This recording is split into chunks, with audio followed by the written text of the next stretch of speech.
मेरा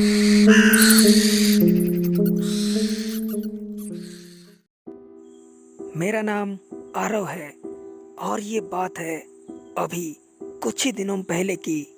मेरे डैड एक आर्मी ऑफिसर थे और मैं जब 10 साल का था तब मेरे डैड एक जंग में शहीद हो गए।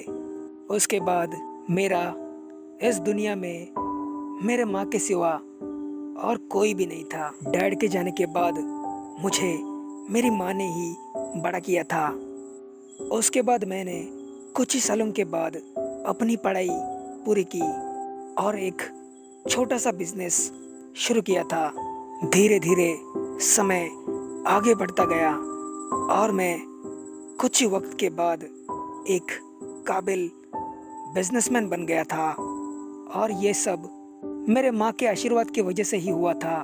लेकिन पता नहीं हमारी खुशियों को किसी की बुरी नज़र लग गई। 2021 वो टाइम था कोविड-19 का।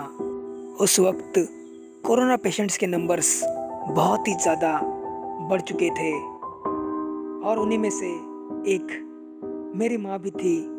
मैंने अपनी माँ को बचाने के लिए वो हर कोशिश की जो पॉसिबल थी। मैंने पानी की तरह पैसा बहाया, लेकिन मैं अपने माँ की जान बिल्कुल भी बचा नहीं पाया। उस कोरोना वायरस ने मुझसे मेरी माँ को छीन लिया था और उसके बाद मैं पूरी तरह से टूट चुका था।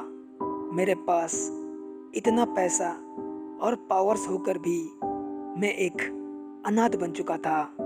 लेकिन फिर भी मैं अपनी माँ की यादों के सहारे अपनी ज़िंदगी जी रहा था। अभी इस बात को बहुत दिन बीत चुके हैं, लेकिन एक रात मैं अपने काम से घर आ रहा था। उस वक्त रात के 2 बज चुके थे और मैं एक सुनसान रास्ते पर अकेला ही कार ड्राइव कर रहा था। मैं धीरे धीरे आगे बढ़ रहा था, लेकिन मैं जैसे ही थोड़ा आगे आ गया वैसे ही मुझे बहुत ही ज़्यादा डरावनी आवाज़ें मेरे आसपास से सुनाई देने लग गई और उसकी वजह से मैं बहुत ही ज़्यादा डर गया। लेकिन कुछ ही देर के बाद उन डरावनी आवाज़ों में मुझे एक अपनेपन की आवाज़ आ गई।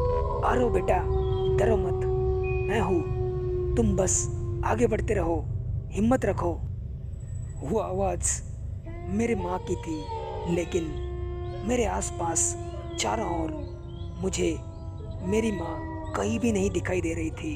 लेकिन उसकी आवाज़ मेरे आसपास ही आ रही थी।